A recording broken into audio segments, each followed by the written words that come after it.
Buenas noches, bienvenidos a la conferencia virtual sobre la hermenéutica. Les damos la bienvenida a todos.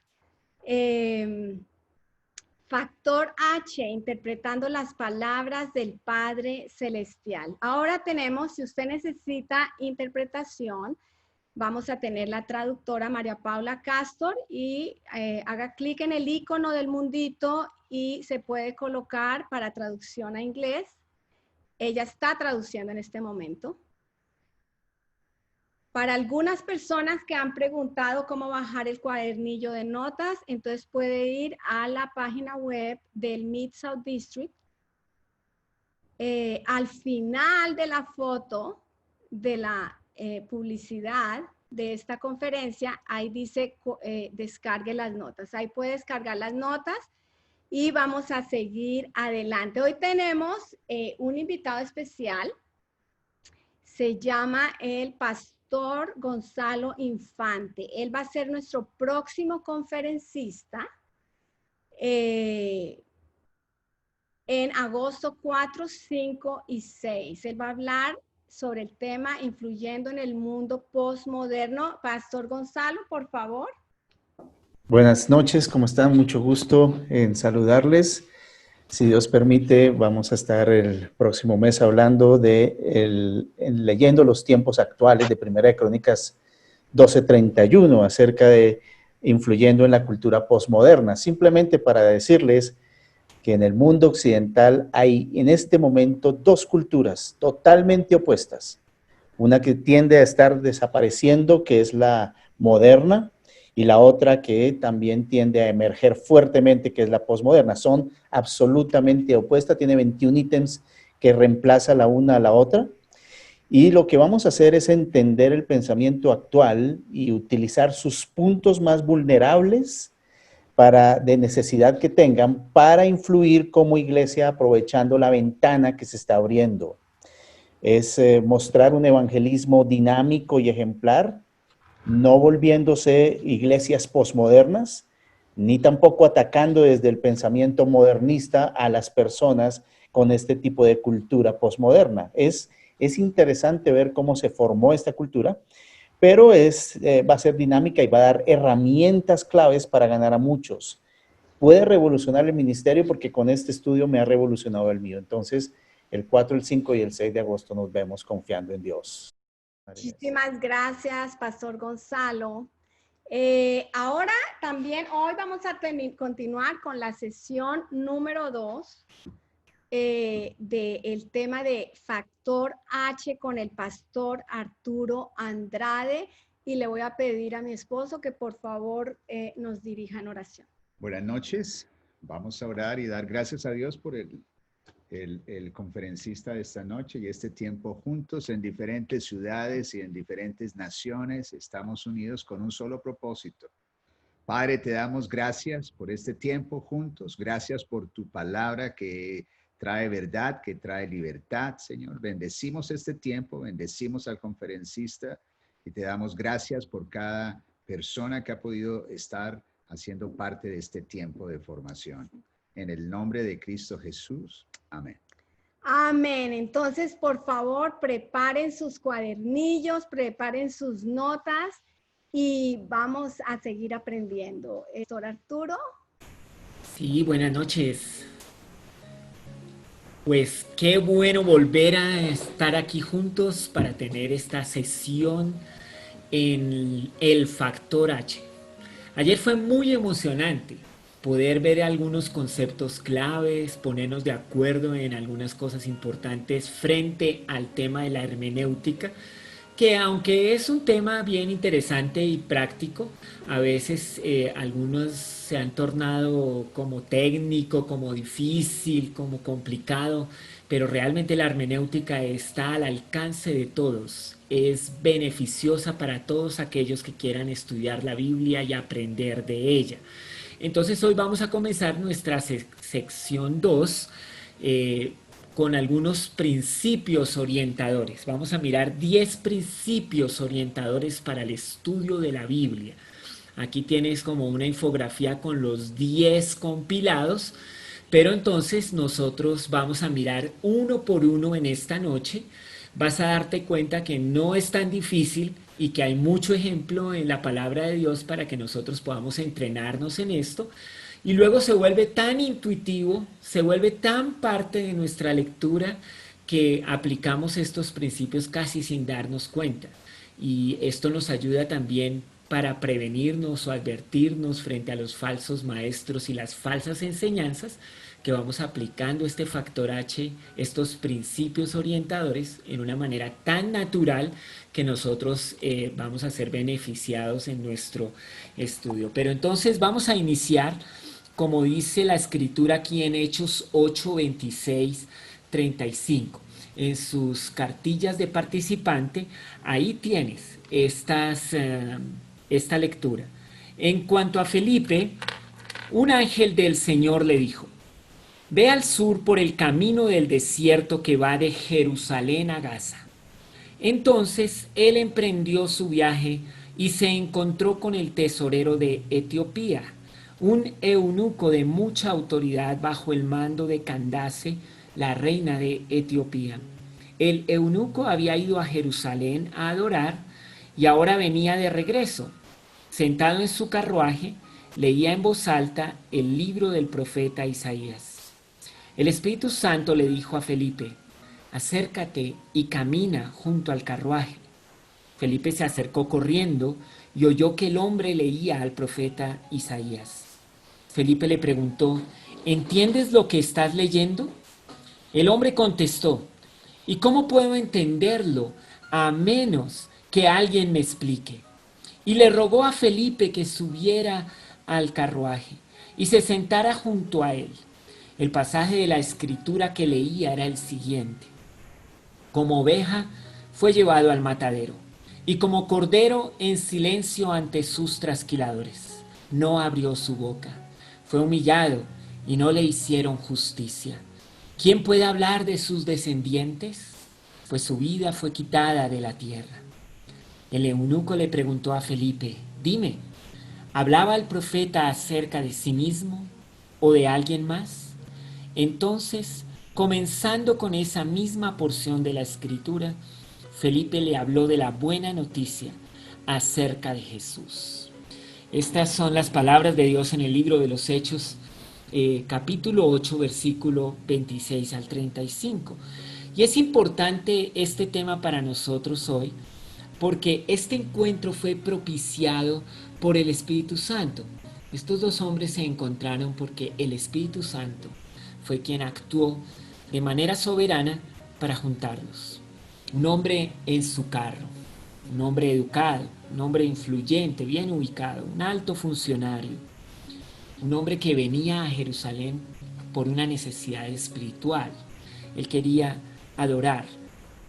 Un hombre que tenía tanto interés en las cosas de Dios que invirtió de su dinero para comprar un rollo, algo escaso, costoso, seguro difícil de conseguir, pero él lo tenía en su poder.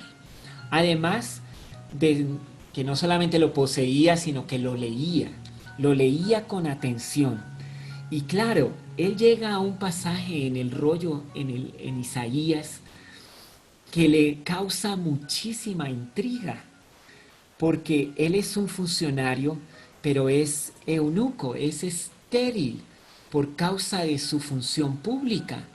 Y lee aquí de un hombre quien es cortado, humillado, llevado al matadero, no le hacen justicia. Y luego dice aquí Isaías: ¿quién puede hablar de sus descendientes?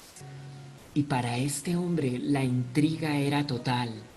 ¿Cómo se habla de alguien y de su descendencia? Se identificaba tal vez con esta lectura, pero no podía comprenderla. Definitivamente, él muestra su necesidad a Felipe diciéndole: no lo puedo entender. Tal vez estaría preguntando a Dios: ¿qué significa este pasaje? ¿Cómo se podía interpretar? Y aquí llega un creyente sensible a la voz del Espíritu Santo, escucha ese llamado, se acerca al carro y juntos empiezan a conversar. desde este pasaje, Felipe fue capaz de explicar las escrituras hasta presentarle a Jesucristo el Señor. Es que el personaje principal de toda la Biblia es Jesucristo, Dios el Hijo, enviado para nuestra salvación. El tema principal de toda la Biblia es la salvación que Dios le da, le regala al ser humano. La restauración, la redención del plan de Dios a través de Jesucristo, quien vino, murió, fue sepultado y resucitó. Entonces, esta es la importancia de este pasaje para nosotros hoy.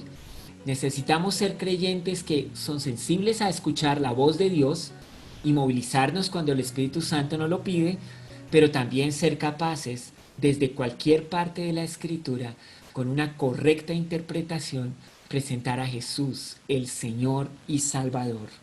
Entonces, por eso, vamos a aprender esos principios orientadores que nos van a ayudar en este día a comprender estos textos que leemos de la Biblia. Vamos con el primer principio orientador. Usted tiene escrito en su cartilla de participante, tiene escrito cada uno de los principios. Y bueno, cuando yo estudiaba este tema y me acercaba al tema, pues yo estudié en mi instituto bíblico con un libro que se llama Claves para la Interpretación Bíblica de Tomás de la Fuente. Ya es un libro que tiene bastantes años, sin embargo volví a rescatarlo ahora para refrescar algunos conocimientos, y ahí hay más de 10 principios. Encontré en mi biblioteca otro libro que se llama Entendamos, de Walter Herringsen. Él tiene 24 principios. Pero aquí solamente vamos a ver 10 que me parece que están bien compilados, que están bien claros y que, digamos, agrupan algunos de estos otros principios. Así que pon mucha atención y tienes unos espacios ahí para que puedas colocar los ejemplos que tenemos. Entonces, el principio dice lo siguiente: dado que las escrituras se originaron en un contexto histórico, deberían interpretarse teniendo en cuenta el entorno histórico y cultural. Las palabras deben ser interpretadas en armonía con su significado en los tiempos del autor. La escritura se originó en un contexto histórico y se puede entender tan solo a la luz de la historia bíblica. Entonces, como ejemplo tenemos a Jonás. Jonás recibió un llamado de Dios. Usted recuerda ese llamado de Dios a Jonás. Puedes verlo ahí en la escritura, en los primeros versículos, que se nombra quién era Jonás y claramente su nombre, su ascendencia, todo. Y el llamado: ve a Nínive y predica la palabra de Dios. En realidad este libro hubiera sido el libro más corto de la historia bíblica. Un libro como con 5 versículos. O sea, vino la palabra de Dios para Jonás, le dijo a Jonás a dónde ir, y Jonás pues fue, predicó, se convirtieron y ya. 5 versículos. Sin embargo, este libro son como 4 capítulos, porque Jonás no quiso ir a Nínive. Y aquí viene entonces el primer principio orientador. Para entender plenamente por qué él no quería ir a Nínive, entonces debemos investigar un poco la historia de los asirios en relación con Israel. En este ejemplo que les estoy dando, este reino asirio siempre estaba amenazando a Israel. Era gente muy cruel, era gente muy mala, y tenían una opresión continua y constante con Israel. Los israelitas sentían tal amenaza y tal miedo por este imperio asirio que básicamente experimentaban gran rechazo por esta cultura y por estas personas. Entonces, cuando un israelita muy nacionalista, muy de su casa, muy de su pueblo, escucha que debe ir a esta capital de Asiria, Nínive, a predicar o a proclamar el mensaje que traía juicio de Dios, pues no estaba muy animado, porque lo que realmente él quería en su corazón es que el juicio de Dios viniera sobre Nínive, sobre Asiria, y más bien Dios los destruyera. Y este hombre de Dios se imaginaba que si llegaba y proclamaba este juicio y estas personas se arrepentían, Dios extendería misericordia, y es lo que pasó.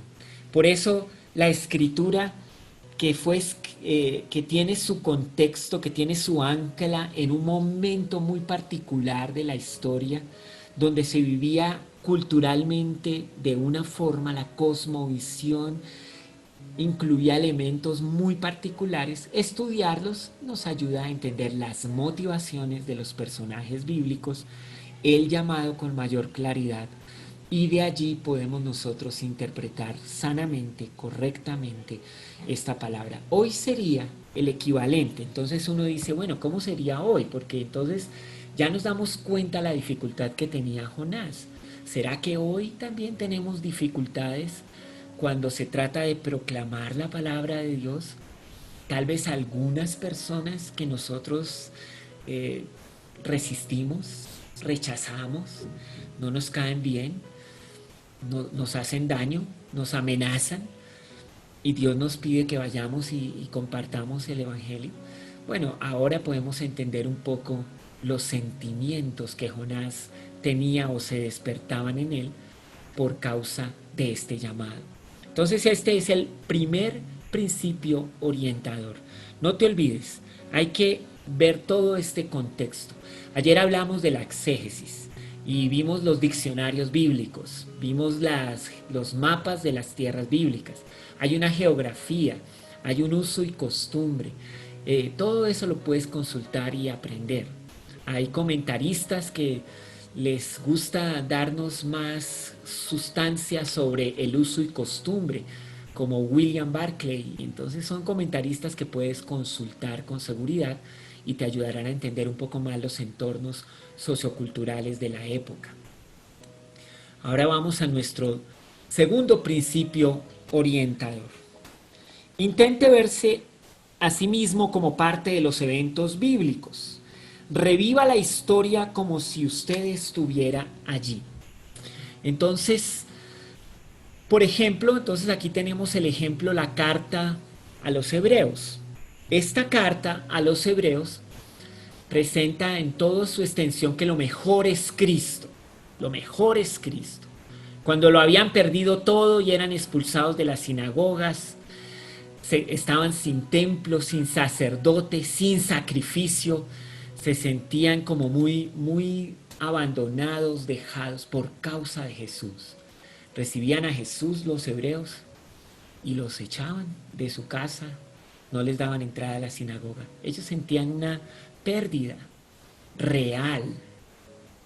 Algunos perdían sus trabajos, las comunidades judías se integran mucho. Entonces, en la carta a los hebreos hay una advertencia y también hay palabras de ánimo.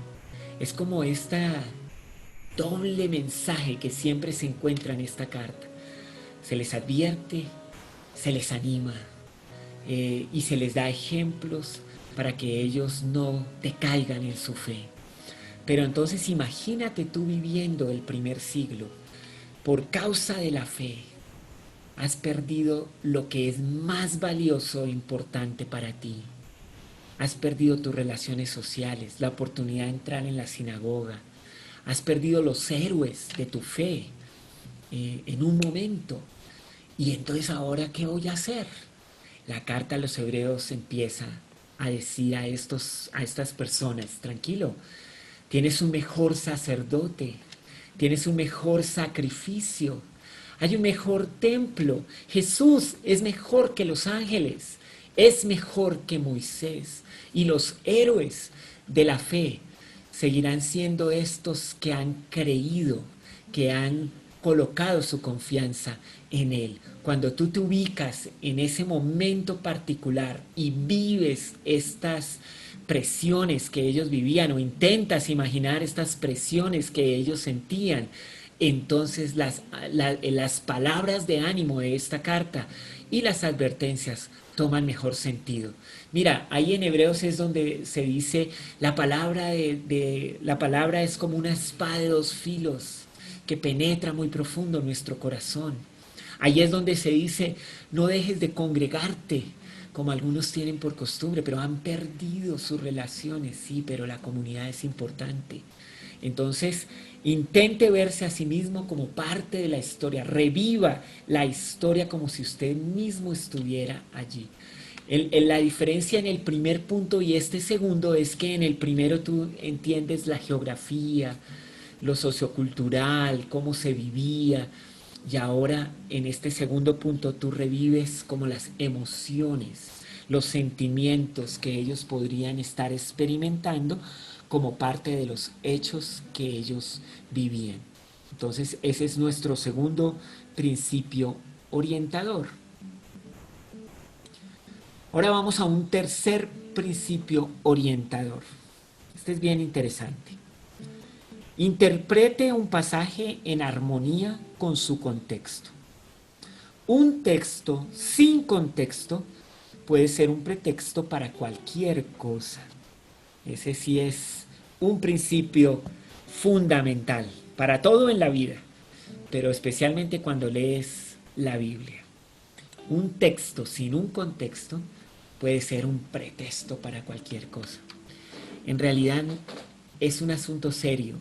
La mayoría de las falsas doctrinas están ancladas en un solo versículo de la Biblia que no tiene como relación con nada más de la palabra de Dios. Por eso hay que tener muchísimo cuidado con esto. Y bueno, tengo unos ejemplos para mostrarte. Bueno, el contexto puede ser inmediato. Esto es cuando tiene que ver con, el contexto tiene que ver con los versículos que están antes y o después del, digamos, del pasaje que estás leyendo. Ese es el contexto inmediato. El contexto mediato, ese contexto mediato es como los capítulos que rodean al texto. Entonces ahí lo tienes. El contexto testamentario, o sea, ¿está en el Antiguo Testamento o está en el Nuevo Testamento? Entonces este es el contexto testamentario. Y el general obviamente es toda la Biblia, ¿no? Toda la Biblia es el contexto. Entonces hacemos bien en estar atentos al contexto en el que estamos leyendo y tener en cuenta todo esto. ¿Qué versículos rodean a mi versículo? También, ¿qué capítulos? ¿En qué libro se encuentra? Mira, cuando estás leyendo el libro de los Jueces, por ejemplo, hay unas historias allá que uno dice, Dios mío, pero ¿cómo hacían esto? Pero cuando tú lees todo lo que pasaba en todo ese libro, era que no había mucha luz en cuanto a escuchar a Dios o lo que Dios anhelaba. Hacían lo que podían, lo que más o menos les llegaba como una luz pequeña, en eso se movían, pero no tenían una luz muy amplia en cuanto a la voluntad de Dios, como nosotros tenemos, por ejemplo. Entonces, eso en cuanto a los contextos, ¿no? Vamos a ver ejemplo también acá. Juan 3:26. Podría dar a entender que Jesús bautizaba en agua. Entonces vamos a leer este Juan 3:26. Si tienes la Biblia, es bueno que ahora la busques y puedas leer conmigo ahí en Juan 3:26. Juan 3:26 dice: y vinieron a Juan, entonces los discípulos de Juan vinieron y le dijeron: Rabí, el hombre que estaba contigo al otro lado del río Jordán, a quien identificaste como el Mesías, también está bautizando a la gente y todos van a él en lugar de venir a nosotros. Y luego, ¿pero qué dice el contexto? Juan 4, 1 y 2. Jesús sabía que los fariseos se habían enterado de que él hacía y bautizaba más discípulos que Juan, aunque no era Jesús mismo quien los bautizaba, sino sus discípulos. Entonces, en Juan 3:26, pareciera que Jesús es quien bautiza a las personas. Como que si leemos solamente ese versículo diríamos, ah, mira, Jesús bautizaba a la gente. Pero luego cuando sigues leyendo el contexto mediato, porque hay otro capítulo, te das cuenta que quien bautizaba eran los discípulos. Entonces siempre hay que cuidar los contextos en los que nosotros estamos leyendo. Y vamos a ver si tengo otro ejemplo acá. No, bueno. Tengo otro ejemplo acá en Gálatas 4:3.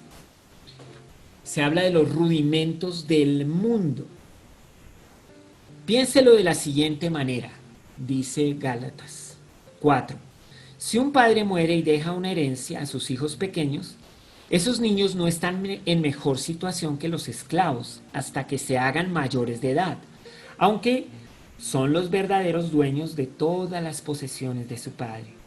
Tienen que obedecer a sus tutores hasta que cumplan la edad establecida por su padre. El versículo 3.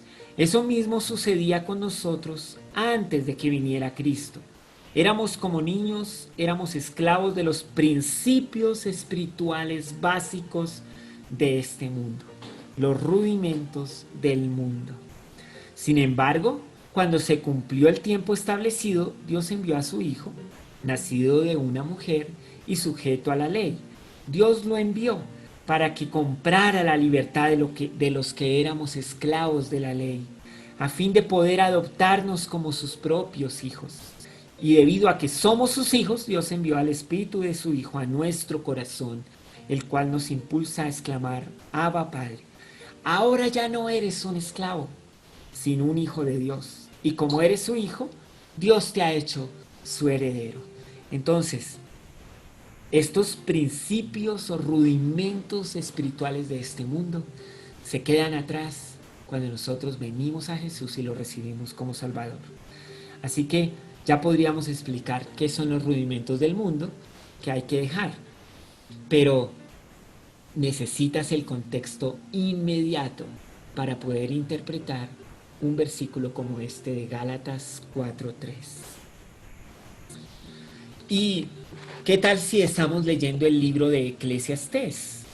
Ese libro a algunos les gusta, a otros se acercan a él tímidamente. Es un libro muy interesante, el libro de Eclesiastés. Yo creo que es un libro para leer en estos tiempos también.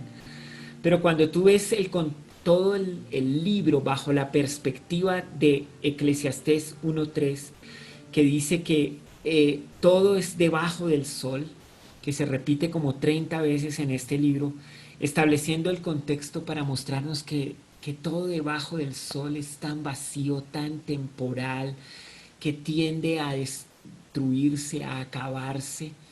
Entonces, cuando leemos este libro, realmente tenemos ya una perspectiva diferente.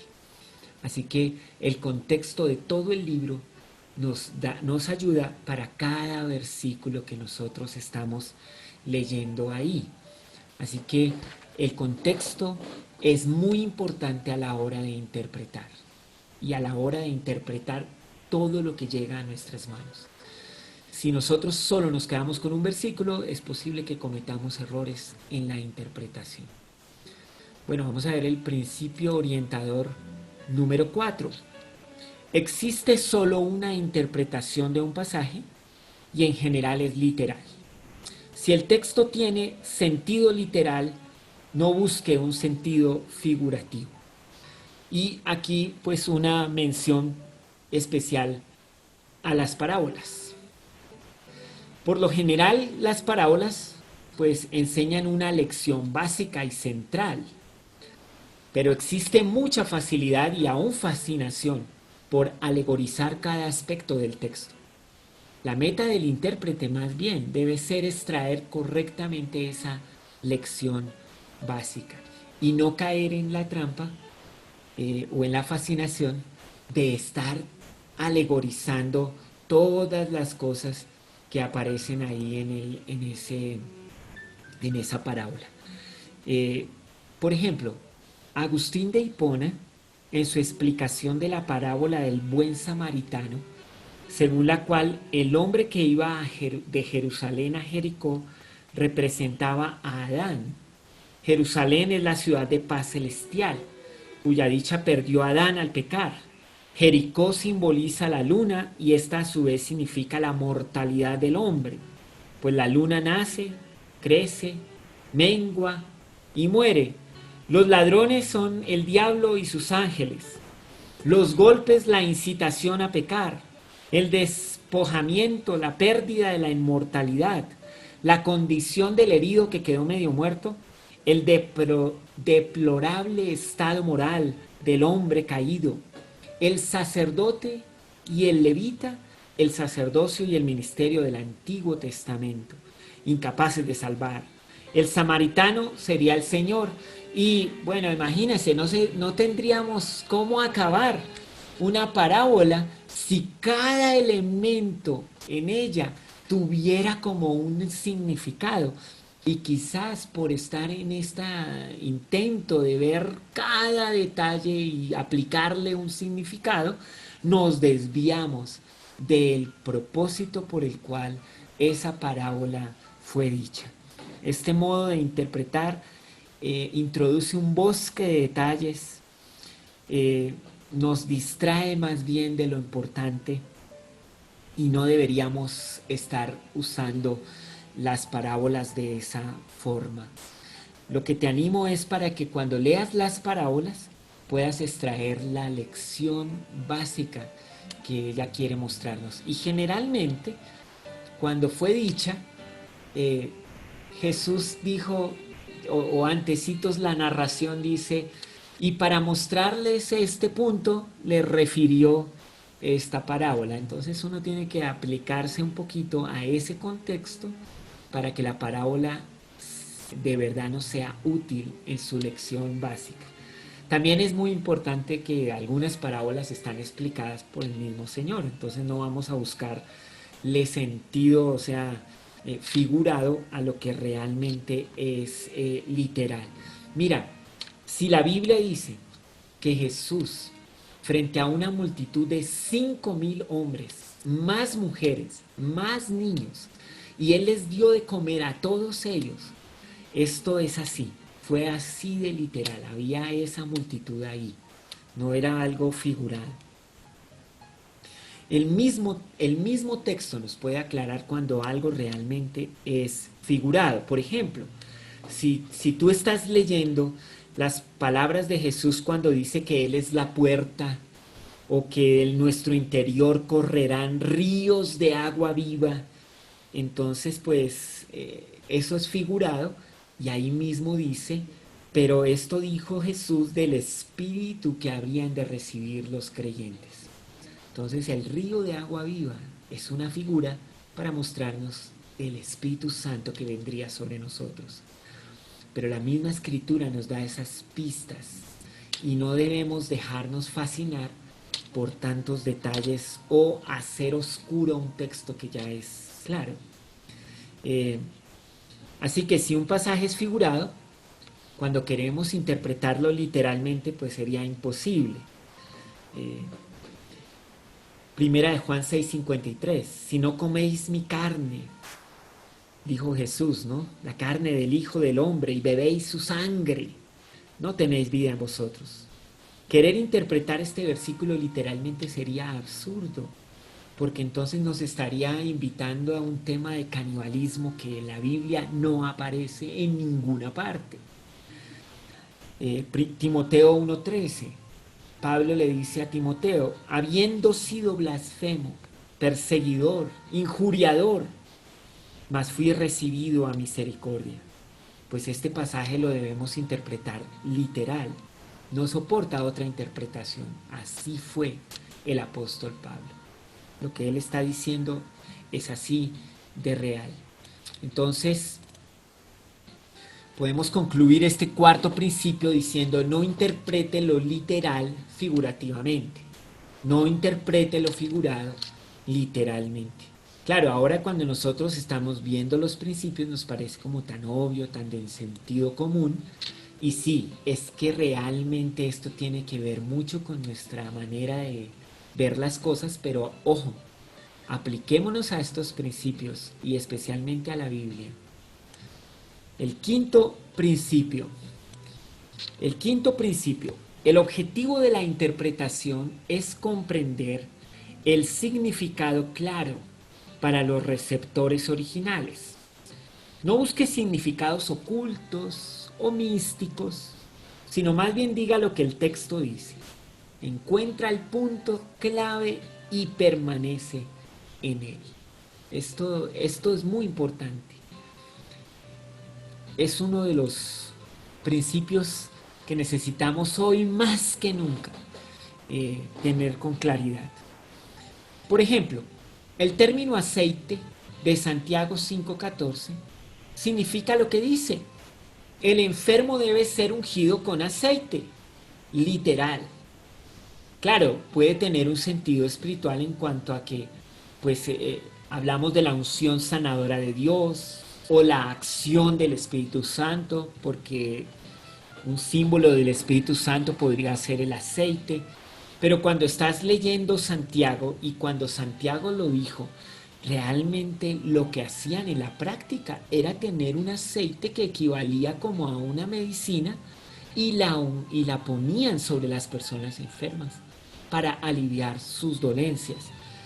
Y bueno, claro, obviamente la medicina ha tenido avances muy, muy fuertes y la interpretación sería: mira, no está mal que vayamos al médico y apliquemos medicina, porque cuando Santiago lo dijo, ese era el uso que le daban al aceite. Y nosotros en la iglesia podríamos decir que claro que sí, que el Espíritu Santo es un símbolo del Espíritu Santo y que cuando nosotros oramos por los enfermos ellos pueden sanar, pero hay más partes de la Escritura que te animan a esto de la práctica de orar por los enfermos y no jalar tanto el texto de Santiago para que esto de la unción con el aceite sea como la única manera en que nosotros podemos explicar que podemos orar por los enfermos. Entonces, no vamos a buscar, digamos, algunos significados ocultos o místicos, sino más bien apliquémonos a esto.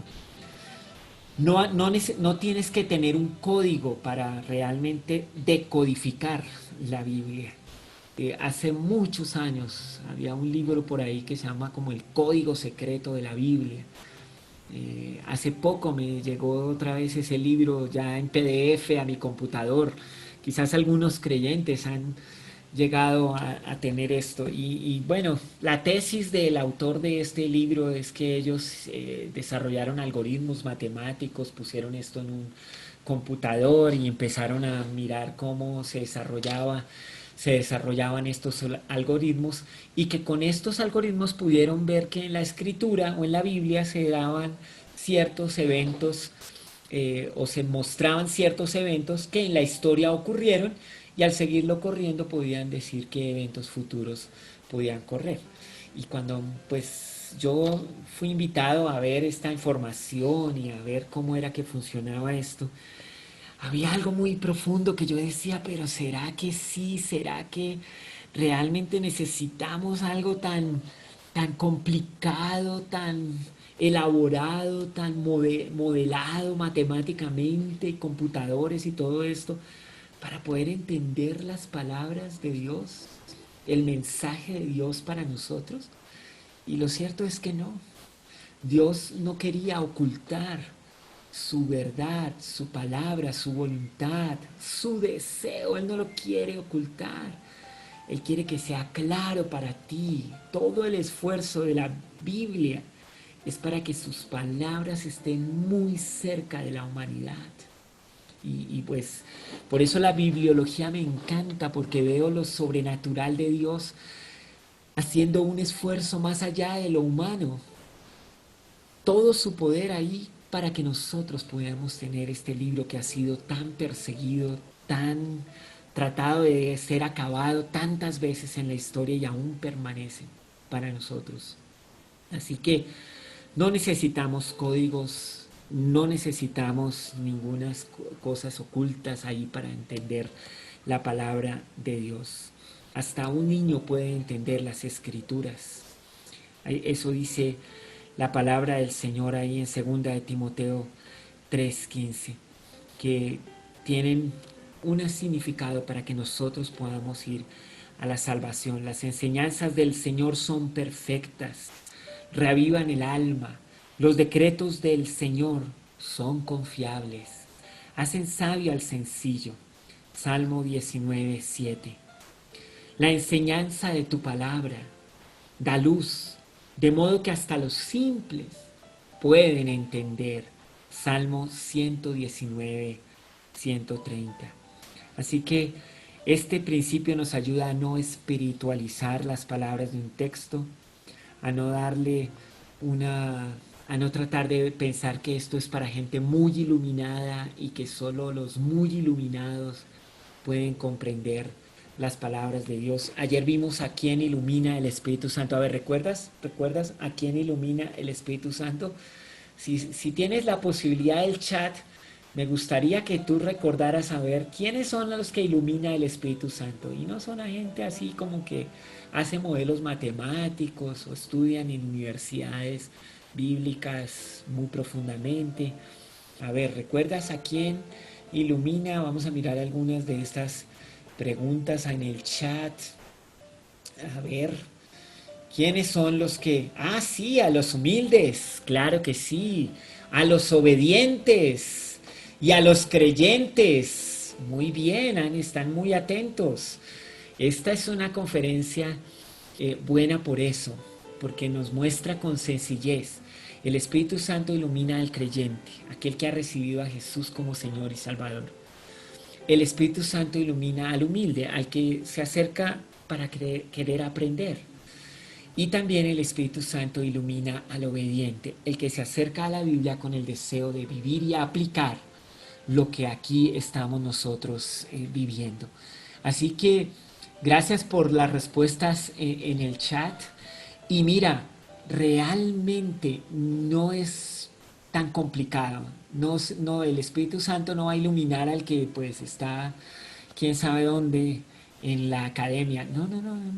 Es para todos nosotros, los más sencillos y también los que tienen mayor recorrido en los temas académicos. Ni el uno ni el otro tienen menos ni más del Espíritu Santo para comprender las palabras de Dios.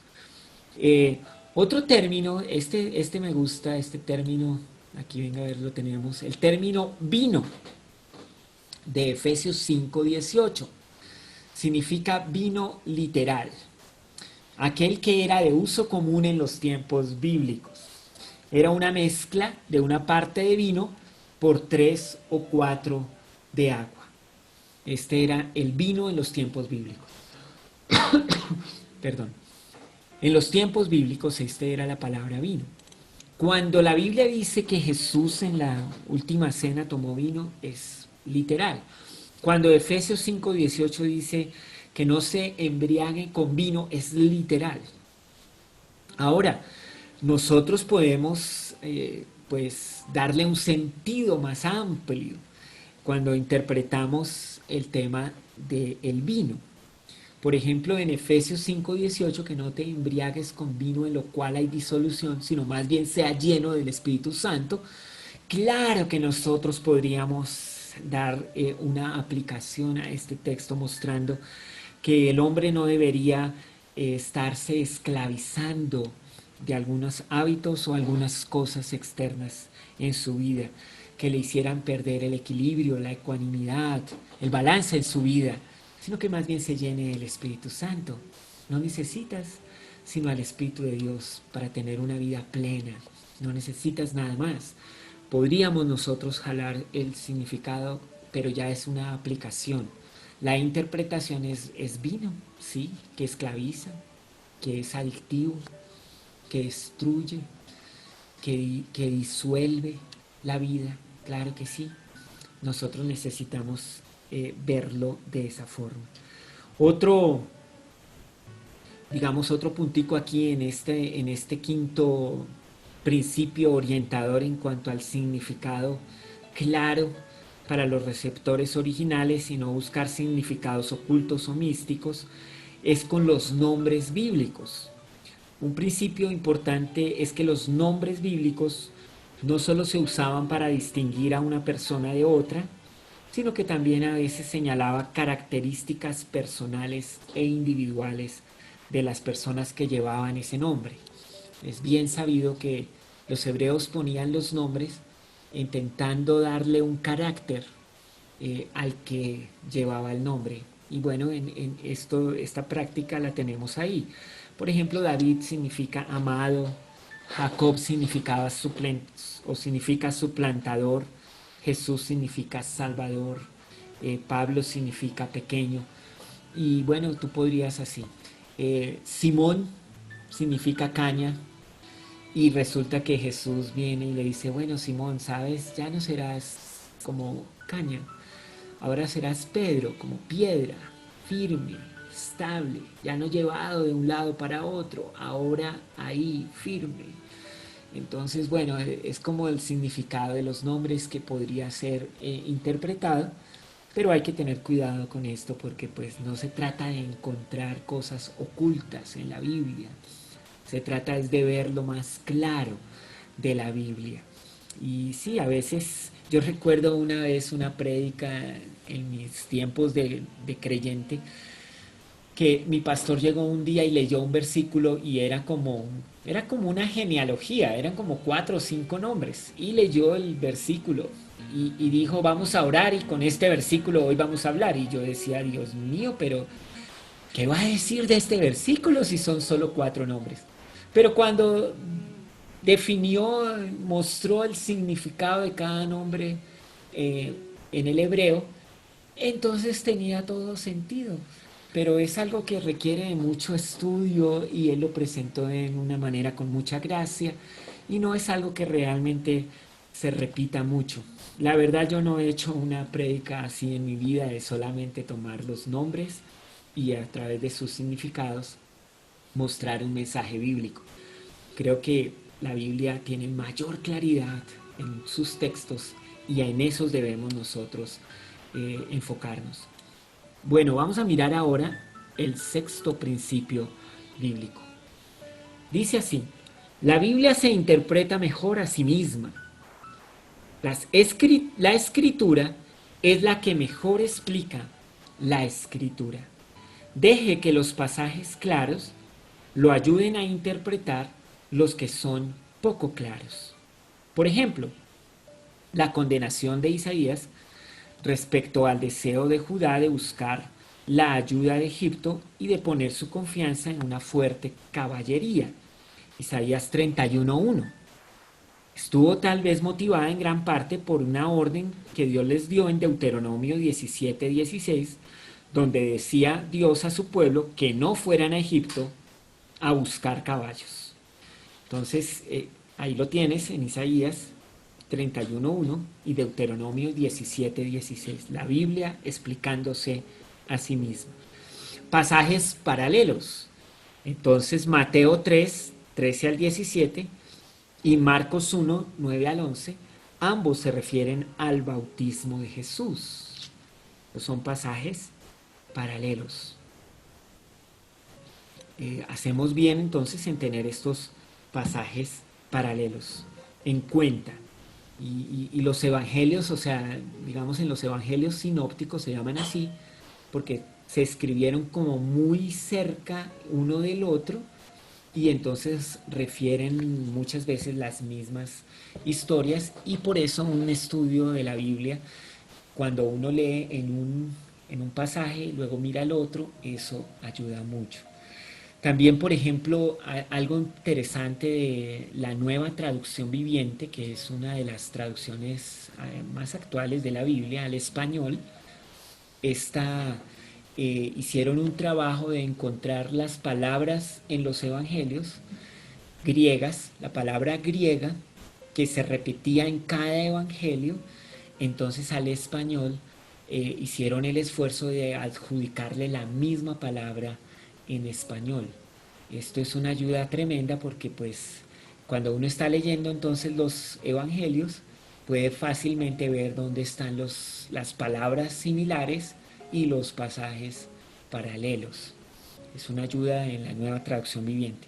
Las anteriores versiones no tienen esta ayuda, entonces una palabra que es la misma en griego puede ser traducida al español con diferentes palabras cuando está en Mateo, cuando está en Marcos, cuando está en Lucas, aún en el Evangelio de Juan.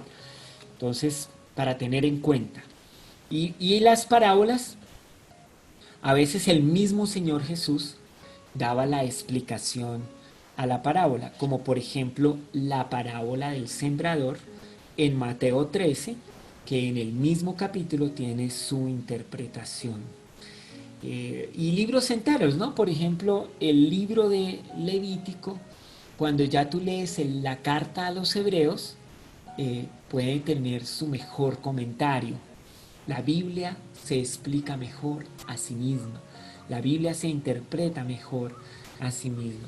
Pasajes paralelos en los libros de Reyes, Crónicas, Primera, Segunda de Samuel, a veces se refiere la misma historia, hay que leerla y así vamos a tener mayores detalles que enriquecen nuestra lectura bíblica. Entonces, aplícate a eso. En tu Biblia, y eso es lo interesante de la Biblia de papel, que entonces tú tienes tu Biblia y cuando vas leyendo y encuentras un pasaje paralelo, pues puedes hacerle una nota. En la Biblia digital, la ventaja es que tú puedes buscar rápidamente los pasajes paralelos porque tú dices, bueno, este pasaje, y ahí te refieren dónde se encuentra. Entonces, aprovecha los recursos que ahora tenemos para esto. Bueno, vamos ahora a nuestro séptimo principio orientador. En general, las porciones didácticas o las de enseñanza de la Biblia prevalecen sobre las porciones narrativas en el establecimiento de la interpretación y la doctrina. Los ejemplos bíblicos son vinculantes únicamente cuando están apoyados por un mandato. ¿El pasaje es narrativo o es normativo? Entonces, esto es lo que dice este séptimo principio orientador. Entonces, aquí tengo, si tú tienes tu Biblia, puedes buscar Marcos 1:35. Vamos a mirar de Marcos 1:35 un ejemplo de lo que es narrativo y Primera de Tesalonicenses 5:17, lo que sería mandato o norma bíblica. Marcos 1:35 y Primera de Tesalonicenses 5:17. Y voy a ir un poco despacio en este principio orientador porque es uno de los más claves. Todos son muy importantes, pero dale atención a este séptimo principio. Yo creo que debemos que hacer también un resumen de los 6 anteriores. Ya llevamos 6 y nos adentramos en este 7. Marcos 1:35. A la mañana siguiente, antes del amanecer, Jesús se levantó y fue a un lugar aislado para orar. ¿Cómo le parece este versículo tan emocionante de la vida de Jesús? A la mañana siguiente, antes del amanecer, Jesús se levantó y fue a un lugar aislado para orar. Entonces, después de meditar en este versículo, después de estar ahí con Él, puede ser que tú sientas del Señor que necesitas estar a solas para orar, que necesitas levantarte muy temprano de mañana para orar, que necesitas buscar a Dios con mayor intensidad. Y es un buen ejemplo para tu vida, claro que sí. Sería una aplicación apropiada y de gran beneficio para tu vida espiritual. ¿Qué sería entonces el asunto aquí con Marcos 1:35? Que si yo tomo esta aplicación que es muy personal y muy inspiradora del ejemplo de Jesús y trato de aplicárselo a otras personas, entonces ahí es cuando estoy tomando un texto de la narrativa de la Biblia para ponerlo como si fuera una norma o un mandato bíblico. Y ahí es donde entra en choque este principio orientador con la práctica de interpretar correctamente. No puedo hacer de una narrativa un mandato. ¿Es buen ejemplo? Sí. ¿Es inspirador? Sí. ¿Es beneficioso? Sí. Pero no necesariamente se debe aplicar a todas las personas. Ponle cuidado, ¿qué tal si entonces yo pienso, no, esto es muy bueno, muy importante, entonces ahora voy a levantar a mis hijos adolescentes a las 4:30 de la madrugada para que oren conmigo porque Marcos 1:35 se nos volvió una norma a todos los creyentes de la casa? Pues mis hijos van a estar protestando que cómo así que a las 4 de la mañana orar, eso va a ser una guerra total, una pelea, y yo les impongo esto es mandato de Dios. Jesús oraba antes de que el sol saliera, nosotros tenemos que... Y entonces vuelvo a algo que es de la narrativa, un mandato. ¿Y dónde está entonces el mandato? ¿Es que orar no es un mandatorio? Sí, pero entonces mira Primera de Tesalonicenses 5:17. La Biblia dice aquí en Primera de Tesalonicenses 5:17, nunca dejen de orar. El mandato sería, no dejes de orar, pero no indica una hora específica, no indica una duración específica, no indica una metodología específica. Lo mandatorio, lo normativo en la Biblia, y que es muy bueno, es que nunca dejemos de orar. Pero puede ser a la medianoche. Algunas personas realmente la noche es su mejor momento en la vida, es donde están más lúcidos, es donde pueden hablar con mayor claridad, es donde escriben sus mejores ideas. ¿Qué tal si a esa hora mejor oran a Dios y le piden que les ayude y les enseñe y les muestre? Seguro que Dios va a hablar con ellos. ¿Sabe? Yo me imagino lo siguiente, yo creo que en el cielo no hay un gran reloj para ver Dios a qué horas le llegamos a su presencia, ¿no? Y qué tal un ángel allá, digamos, no sé con qué tecnología, entonces me levanto y llego a orar y ahí me registran. Arturo Andrade llegó a las 7:35 de la noche a orar porque está en medio de una conferencia y necesita la gracia de Dios. Y estoy diciendo, Señor, ayúdame. Y entonces allá me registran. No, yo no creo que sea así. La verdad, la eternidad está definida porque no tiene calendario, no tiene horario, no hay un gran reloj. Dios te recibe a la hora que tú estés ahí dispuesto para ir donde Él. Esto es lo mandatorio. Nunca dejes de orar. Nunca, nunca. Y como sea eso en la madurez que tú vas desarrollando en tu vida cristiana, esto un día ya no se vuelve un tema ni de calendario, ni de horario, ni de día. O sea, ya no estoy marcando si oré 10 minutos, 5, 3 horas, o si fue muy de madrugada, o si fue al anochecer. Pero hay una gran tendencia a que a veces algunos pasajes de la Biblia, de la narrativa, se vuelvan como normativos o mandatorios, y no deberíamos hacer eso, sino que más bien busquemos la norma, el mandato expreso en la Biblia y de ese le saquemos las aplicaciones que queramos. Otro ejemplo sería alegorizar nuevamente historias bíblicas, no solo como las parábolas, sino también a veces estas historias bíblicas narrativas tratamos de darle alguna énfasis mandatorio. Por ejemplo, cuando el incidente del siervo de Abraham y fue al pozo y allá encontró a Rebeca para que fuera esposa de Isaac, ¿no? Entonces aquí podría alguien decir que el siervo de Abraham serían como los creyentes que quieren encontrar a Cristo, que sería Rebeca, y deberían hacerlo en el pozo de la palabra de Dios. Y bueno, eso no es una falsa doctrina, pero ya usted se da cuenta que Moisés no quería decir eso cuando escribió el incidente del siervo de Abraham en la búsqueda de una esposa para el hijo de su señor. Entonces, ojo con eso, no hagamos tanto énfasis en cosas narrativas para encontrar mandatos o normas.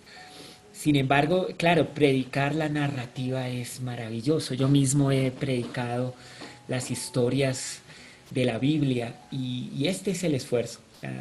Siempre que se pone un principio, hay que mostrarlo también en alguna de las cartas doctrinales más fuertes. Bueno, espero que sea claro para ti ahora este principio y lo apliques en tu vida, o cuando tú estés escuchando algún tipo de predicación o leyendo algún tipo de libro, date cuenta que es un ejemplo y que es un mandato o una norma. Vámonos ya al octavo principio orientador. El octavo principio orientador. Entonces, vamos a verlo por acá. Cuando dos ideas o doctrinas de la Biblia parece que se contradicen, aférrese a ambas, manteniendo cada una en perfecto equilibrio con la otra. Deje que el misterio sea misterio y que Dios sea Dios. Recuerde que la mente finita del hombre no puede comprender por completo la mente infinita de Dios. Mira, aquí tengo como 3 ejemplos. La naturaleza doble de Jesucristo. Él es plenamente Dios y Él es plenamente hombre. La elección soberana de Dios y la responsabilidad del ser humano por sus acciones. Otro tema sería la Trinidad, o sea, 1 más 1 más 1 igual 1. O sea, Dios es Padre, Hijo, Espíritu Santo, pero es un solo Dios. Bueno, son doctrinas que están claramente especificadas en la Biblia, pero para nosotros a veces es un poco difícil interpretarlas, y algunas de ellas realmente serán un misterio y seguirán siendo por siempre. Nosotros somos personas creadas por Dios y nuestra capacidad es finita. Alguien podría preguntar, bueno, pero entonces ¿para qué Dios las dejó en la Biblia? Si no sería fácil para nosotros acercarnos a ella. Bueno, yo creo que realmente ambas cosas son importantes, o sea, ambas doctrinas son importantes, ambas ideas son importantes y necesitamos aceptarlas ambas. Solo que tenemos una tendencia muy marcada a que la vida y todo sea lineal entre nosotros, o que todo venga de uno aquí, otro acá, y a veces no podemos comprender que las cosas pueden estar al mismo tiempo fluyendo. Fui, digamos, animado a estudiar el tema de la soberanía de Dios y la responsabilidad del hombre, la elección y la libre elección humana. Un tema muy complejo en la Biblia, pero está en toda la Biblia. A veces Dios hace y Él hace. Y a veces es como si el hombre escogiera, dijera, hiciera. ¿Cómo podemos conciliar estas dos ideas? Preguntando a un profesor de Biblia, me decía, bueno, eso es como los rieles por donde transita un tren. El tren para transitar necesita los 2 rieles, y los 2 rieles deben estar paralelos, deben estar ahí al mismo, uno al lado del otro, y ahí van a fluir. Si usted intenta juntarlos, el tren se estrella, y si usted intenta separarlos, pues da lo mismo. Entonces la soberanía de Dios es como un riel, y la libre elección humana, el libre albedrío, la libre decisión humana es el otro riel. Desde Génesis hasta Apocalipsis van fluyendo estos 2 rieles, y nosotros tenemos que caminar en ambos. No podemos estar ni separándolos, ni quitando uno, ni juntándolos, porque no nos va a funcionar. Hay que aceptar que estas 2 ideas son ambas correctas, bíblicas, están ahí y son para nuestro provecho. ¿Cómo también alguien podría entonces aplicar esto en una manera? Por ejemplo, si una persona no es creyente, nosotros creemos que Dios quiere salvar a todos. Segunda de Pedro 3:9, ¿no?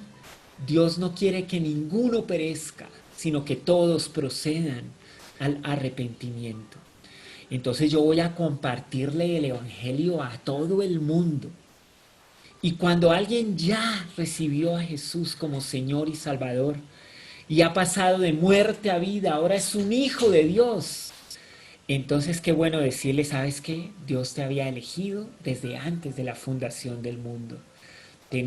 Había un decreto de Dios que predestinó tu destino eterno. Eres salvo porque Dios quería que vinieras a ser su hijo. Entonces, pero ¿cómo así? ¿Qué tal si yo no hubiera escogido? No, pero es que ya escogiste, ¿sí ves?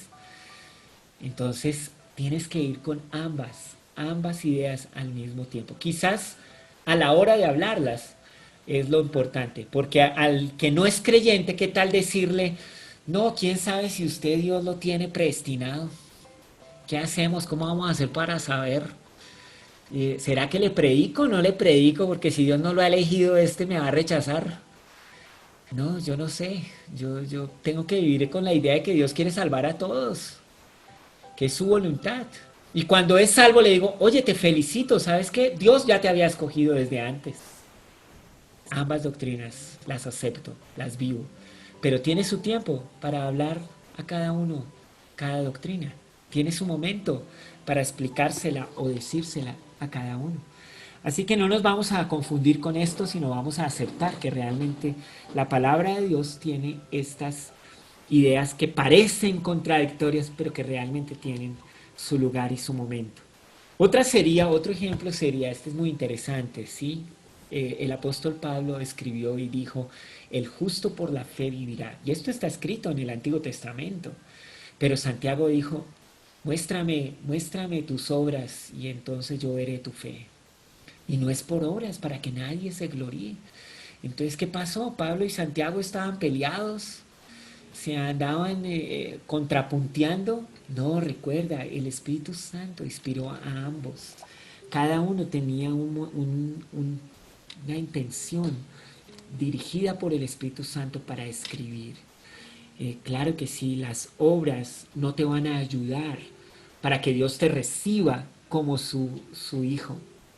Pero cuando tú eres el hijo de Dios, las buenas obras abundan. Entonces Santiago está hablando más bien de, quiero ver una evidencia de eso que internamente está ocurriendo en ti. Y Pablo más bien está diciendo, ¿sabe qué? Deje de confiarse en lo que usted puede hacer para creer que Jesús es el que hizo todo por usted. Entonces son dos mensajes realmente distintos, pero que a nosotros nos podrían parecer contradictorios. Y bueno, podríamos ir por otros pasajes de la Biblia. Encuentra los tuyos. Yo solo te estoy dando los principios orientadores generales y algunos ejemplos, pero realmente el entrenamiento comienza después de esta sesión, cuando usted esté leyendo la Biblia y encontrando estos aspectos y definiendo con estos principios lo que usted va a hacer o a decidir. Y bueno, ahora nos vamos entonces a nuestro principio orientador número 9.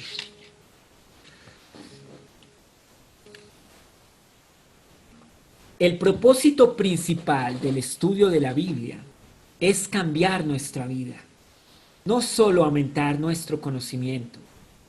Usted no ha estudiado la Biblia por completo hasta que no la haya aplicado en usted mismo y en los demás. Entonces haga de la aplicación de la verdad su objetivo final. Entonces este principio nos anima a que estemos realmente preparados y dispuestos a poner en práctica lo que aprendemos. Lo que aprendo debo procurar aplicarlo a mi vida. En Juan 5:39 y 40 se acercaron a Jesús con muchas preguntas. Un grupo especial de hombres, líderes, estudiosos de las Escrituras, muchas preguntas. Y entonces Jesús les contestó lo siguiente: ustedes estudian las Escrituras a fondo. porque piensan que ellas les dan vida eterna. Pero las Escrituras me señalan a mí, dijo Jesús. Sin embargo, ustedes se niegan a venir a mí para recibir esa vida. Juan 5, 39 y 40. El espíritu de obediencia demanda del lector, que el lector esté preparado y dispuesto a poner en práctica lo que aprende. O sea que nosotros realmente lo que hacemos bien cuando estudiamos la Biblia y permitimos la iluminación del Espíritu Santo es porque queremos ser obedientes. Y parece obvio, este principio se repite mucho, pero es que de verdad a veces la Biblia no toma el lugar en la vida que debería tomar. Solo para citarles otro ejemplo. La Biblia es un libro que tiene muchísimos principios en cuanto a cómo las personas deberían desarrollar su área financiera. Sin embargo, es la más ignorada en este tema por parte de los creyentes. A veces la consejería bíblica aplicada a temas de la familia, al tema de las finanzas familiares, al tema de la crianza de los hijos, al tema de la relación de la pareja.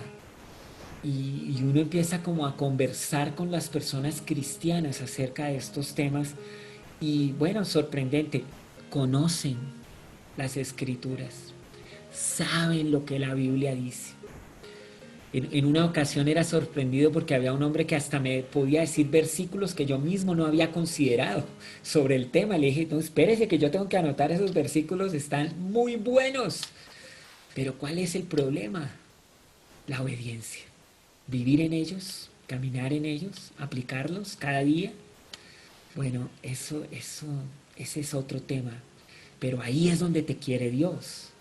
Ahí es donde te quiere Dios para realmente sacar a tu vida adelante. La transformación que el Espíritu Santo hace en la vida es real. Y el testimonio que Dios quiere mostrar a este mundo de una Biblia siendo vivida está ahí siempre dispuesto a la mesa. Y yo sí quisiera que los creyentes, tú que me escuchas aquí y ahora, no solamente puedas decir aquí está mi Biblia, sino que digas aquí está mi Biblia, míreme que yo la vivo. Así es la Biblia, así se hace. Ese es el noveno principio orientador. Cuando tú te acercas a ella con el deseo de obedecerla. Y bueno, llegamos al último principio orientador de la noche. Este principio dice lo siguiente: aunque hay una sola interpretación, hay muchas aplicaciones y al aplicar la Biblia, esta debe ser consistente con la interpretación. Un texto nunca puede significar lo que nunca significó. Una sola interpretación, sí. Muchas aplicaciones, sí, es verdad. Aquí tienes mi ejemplo en Gálatas 3:11. El justo por la fe vivirá. Y entonces, ¿cuáles serían las aplicaciones de este texto? Pues una aplicación podría ser que hay un error si mezclamos fe y obras. Entonces tú dices, el justo por la fe vivirá.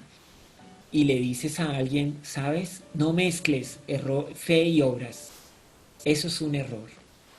Pero también, por ejemplo, alguien empieza a caminar el tema del pecado y trata de autojustificarse de alguna manera, pues hay que decirle, oye, ten cuidado porque el justo es por la fe que vivirá. Y esto afecta la vida. Hay santidad cuando alguien cree esto. O también hay un creyente que ya está en su lecho de muerte y vamos a visitarle y a consolarle. Podemos orar por sanidad, pero también es bueno decir, ¿sabes una cosa? Tú has creído en Jesús, tú has creído en Dios, el justo por la fe vivirá, no temas, Dios está de tu lado. Entonces mira que hay diferentes momentos para aplicar este versículo, pero una sola interpretación. Siempre seguirá siendo la misma interpretación, aunque lo apliquemos de manera diferente. Así que de esta forma nosotros llegamos aquí a estos 10 principios orientadores. Mi ejercicio de esta noche tiene que ver con este último principio orientador, y es que una sola interpretación, una sola palabra y muchos digamos, aplicaciones. Entonces tengo un ejercicio que tenemos acá sobre una palabra que se usa en el Nuevo Testamento, una palabra griega que se usa en el Nuevo Testamento, y es la palabra SARS. Entonces déjame poner esto acá. Voy a compartirte mi pantalla para que miremos este ejercicio práctico. Aquí están viendo mi pantalla. Aquí tenemos la palabra carne, que la palabra griega es la palabra SARS. Y pues vamos a mirar, no se puede explicar todos los sentidos de una palabra encontrados en los siguientes pasajes a un solo pasaje bíblico. Entonces aquí tengo una lista de 9 versículos o pasajes bíblicos, y en todos se encuentra esta palabra SARS o una derivación de esa palabra en el griego, que es traducida al español como carne, aunque las nuevas traducciones ya no la traducen diferente. Entonces, vamos a mirar acá esta palabra en Juan 6:53. Entonces, aquí la tengo, Juan 6:53. Vamos a ver, mira eso. Claro que aquí me quedó todos los numeritos estos. Vamos a ver si puedo quitar los numeritos estos para que no se me dañe la numeración. Sí, mira, aquí está la palabra en Juan 6:53. Entonces aquí Jesús les dijo: de cierto os digo, si no coméis la carne del Hijo del Hombre y bebéis su sangre, no tenéis vida en vosotros. El que come mi carne y bebe mi sangre tiene vida eterna, y yo le resucitaré en el día postrero. Entonces, aquí, ¿cómo podemos ver el uso de la palabra carne? La Nueva Traducción también usa la palabra carne, a menos que coman la carne. Entonces, ¿cómo podemos usar o ver el uso de esta palabra carne? Ahorita vamos a mirar, porque aquí tienes más pasajes. Bueno, ¿qué dice 1 Corintios 15:39? Si tienes la Biblia, podrías buscar ese 1 Corintios 15:39. Mira, aquí dice: no toda carne es la misma. Vamos a subirle un poquito aquí el tamaño. No toda carne es la misma carne, sino que una carne es la de los hombres, otra carne la de las bestias, otra la de los peces y otra la de las aves. Entonces, ¿qué diferencia hay entre esta carne acá y la que habla aquí 1 Corintios 15:39? Entonces usted ya puede estar viendo que hay una diferencia, y es una diferencia grande. ¿Cómo la traduce la Nueva Traducción? Hay diferentes clases de carne, lo mismo, está en la misma, pero esta es distinta aplicación a esta. Lucas 24:39. Bueno, en Lucas 24:39 ya vemos un diferente uso de esa palabra. Mirad mis manos y mis pies, que yo mismo soy. Palpad y ved, porque un espíritu no tiene carne, ni huesos, como veis que yo tengo. ¿Cómo es traducida en la Nueva Traducción? Dice: no tiene cuerpo. Entonces aquí carne lo traducen cuerpo. Aquí como que no toda carne es la misma carne, parece que es lo mismo, ¿no? Carne, cuerpo. Y aquí la carne del Hijo del Hombre y la sangre. Entonces podríamos decir acá ya preliminarmente que aquí estamos hablando como de comer la carne, sería como creer en Cristo. Y aquí entonces ya estamos viendo que comer la carne es como carne cuerpo. Aquí también pues podríamos decir que es carne cuerpo. Hechos 2:26. Bueno, vamos a ver Hechos 2:26. Por lo cual mi corazón se alegró y se gozó mi lengua, y aún mi carne descansará en esperanza. Bueno, y aquí mi cuerpo descansa en esperanza. Entonces podemos ver que es lo mismo, es carne, cuerpo. Efesios 2:16. Vamos a ver, Efesios 2:16. Efesios 2:16.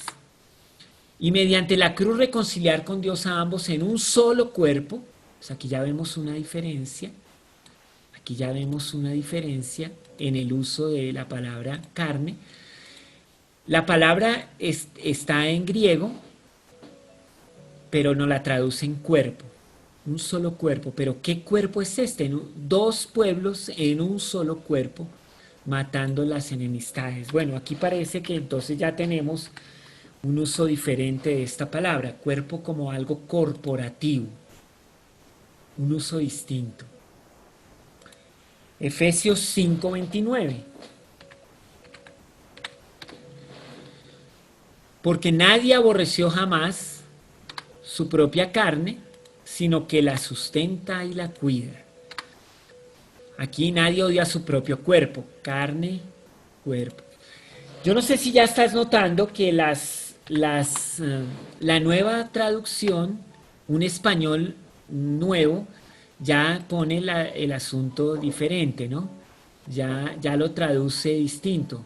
Todas como que nos traducen carne, pero ya aquí en esta le dan el sentido de cuerpo, hablando de nuestro cuerpo físicamente.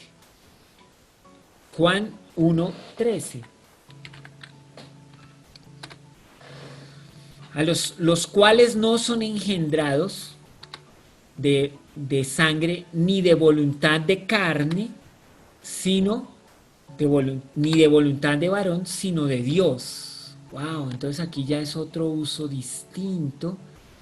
Y aquí, ¿cómo no lo hace la nueva traducción viviente? Lo pone así, o de la iniciativa humana. Entonces sí es como más claro.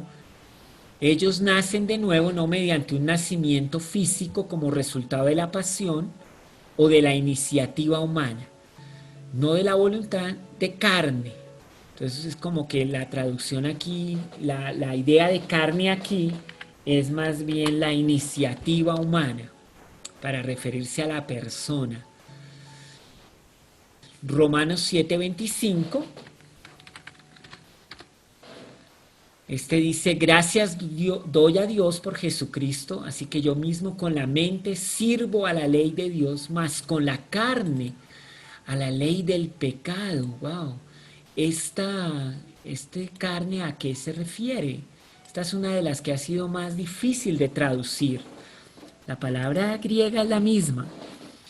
Nos lo tradujeron como naturaleza pecaminosa, como esa naturaleza muy profunda del ser humano que lo está jalando hacia el pecado.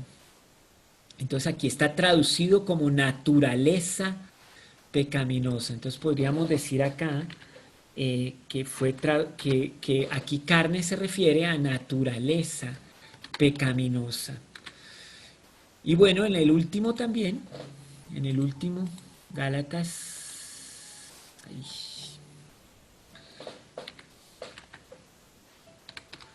Vamos a ver aquí. Digo pues, andad en el Espíritu y no satisfagáis los deseos de la carne. Entonces, carne. Aquí nuevamente vamos a mirar el término que se refiere a la naturaleza pecaminosa. La naturaleza pecaminosa. Es como la que está refiriéndose aquí la Biblia. Entonces, vamos a decir lo mismo. Se refiere carne a la naturaleza pecaminosa. Y bueno, este es solo un ejemplo de que te des cuenta como una palabra griega, sars, también a veces soma, como aquí en En Efesios nos traducen cuerpo como soma, pero resulta que tiene diferentes sentidos de acuerdo al contexto. Entonces, un ejercicio para que tú veas que realmente es muy importante tener esta claridad de cuando buscamos una palabra que no necesariamente significa lo mismo todas las veces que la encontremos. Con este ejercicio pretendía mostrarles que los principios orientadores son muy importantes para que nosotros podamos realmente disfrutar de un acercamiento a la Biblia bueno, correcto, saludable, y de esta manera pues también, como vimos ayer, no solamente beneficio personal, sino ser advertidos de falsa enseñanza, falso maestro, y tenemos ahí la ayuda de nuestro Dios para esto.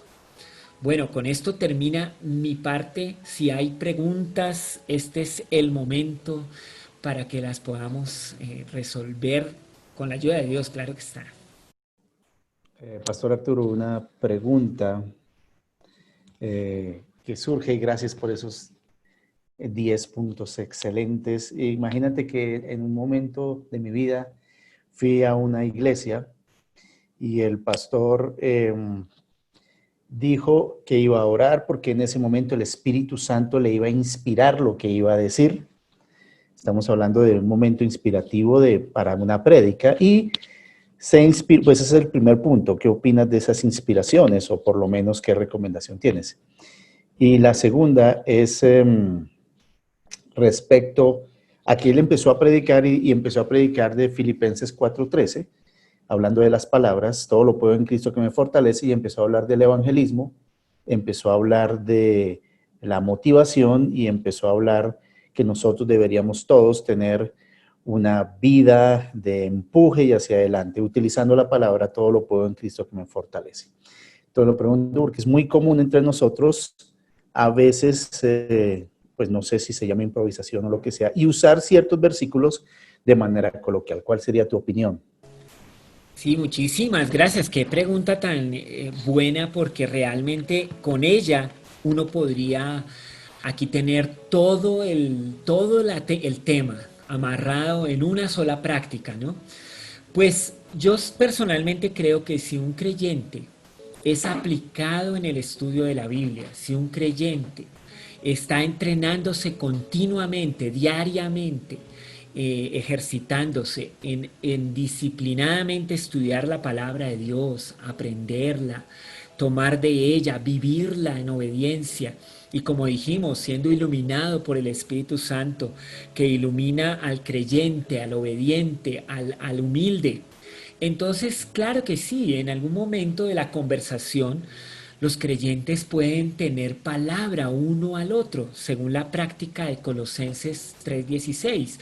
¿Hay alguno que aquí tenga un salmo, tenga un himno, tenga una palabra, Pero obvio que sí, debería ser algo muy común en la comunidad de los creyentes que todos tuvieran una palabra de Dios para decir a otro, porque la están viviendo, la están obedeciendo, la están disfrutando. Y anhelamos ver más iglesias con esta práctica, con este desarrollo en la vida cristiana. Claro que sí. Ahora, si a ti te dan la oportunidad, o a mí, o a ti, amigo, hermano creyente, te dan la oportunidad de dar una palabra y te dicen con tiempo, te preparan una agenda y te dicen, mira, tal día vas a tener la oportunidad de decir algo para nosotros de parte de Dios, pues obviamente esto debería permitirme tener una preparación mejor o mayor, orar, decir a Dios qué quieres decir a las personas a través mío, qué es lo que tu palabra para este momento particular y esta comunidad es importante. Entonces el desarrollo de la preparación no excluye la inspiración que viene por parte del Espíritu Santo para que nosotros podamos presentar su palabra adecuadamente. Debe haber un balance entre ellas. Siendo una persona que pues continuamente estoy exponiendo la palabra de Dios, claro que sí hay momentos donde uno llega todo preparado y de repente el Espíritu Santo dice, esta comunidad necesita esta palabra. Hay que ser abiertos a esto.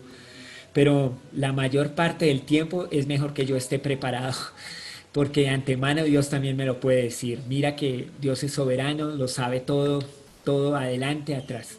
Ahora, ese es un punto.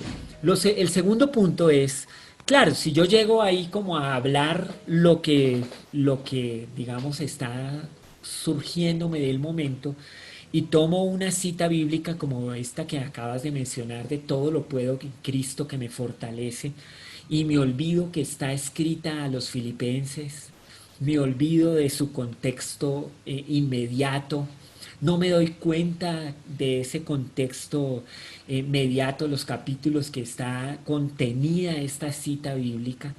Entonces obviamente voy a usar un solo texto para realmente decir lo que a mí se me ocurre y no necesariamente lo que Dios estaba diciendo al puro comienzo cuando se escribió, y que su única interpretación sigue siendo la única válida para nuestro momento actual.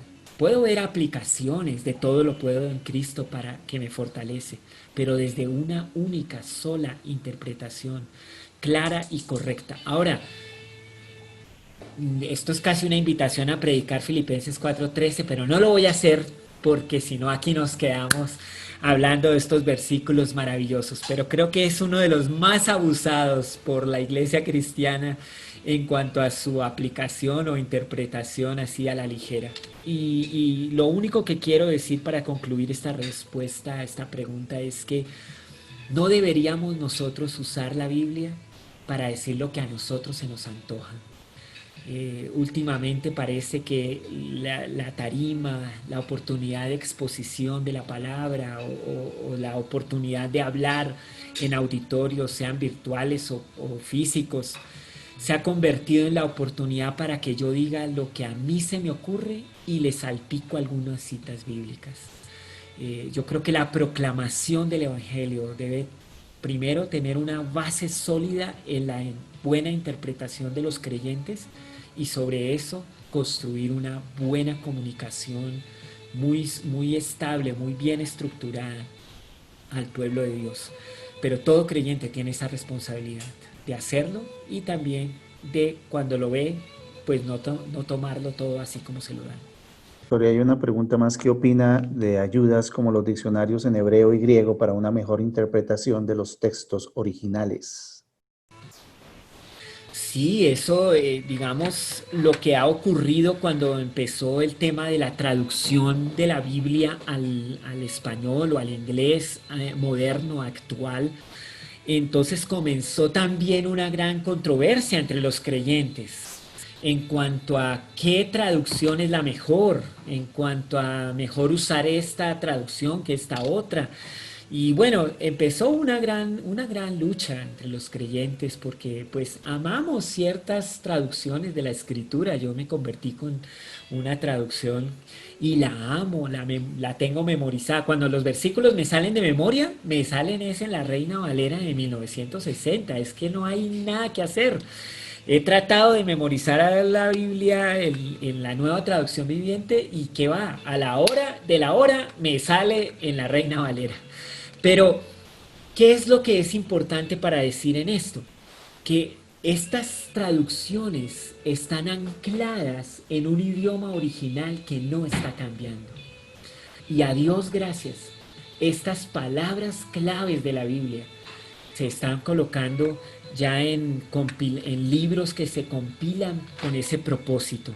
Por ejemplo, hay uno muy bueno que se llama Diccionario de Palabras Griegas o Hebreas de un autor llamado Bain, y él puso las más representativas palabras. Si tú puedes darle una mirada a eso, incluso en el internet, pues vas a darle a tu conocimiento bíblico mayor profundidad, a tu estudio bíblico mayor profundidad.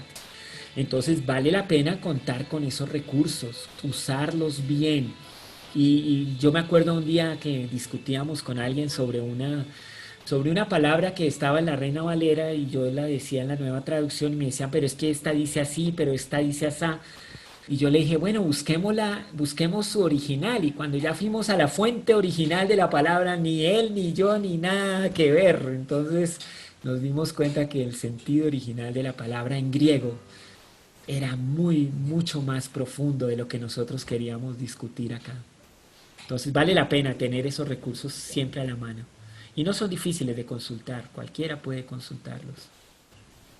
Bueno, pues muchísimas gracias, Pastor Arturo. Hemos disfrutado esta conferencia de una forma increíble. Hemos recibido comentarios excelentes, muy educativa. Entonces, bueno, los esperamos mañana. Les queremos recordar que las grabaciones, esto lo estamos grabando y son recursos que les va a servir para estudiar después y les va a servir para compartir con otros. Entonces, adquiera las grabaciones, apúntese en la página donde se inscribieron. Y más o menos en una semana se las estaremos enviando, nos envían su email. Por otro lado, déjenos saber mañana en el chat.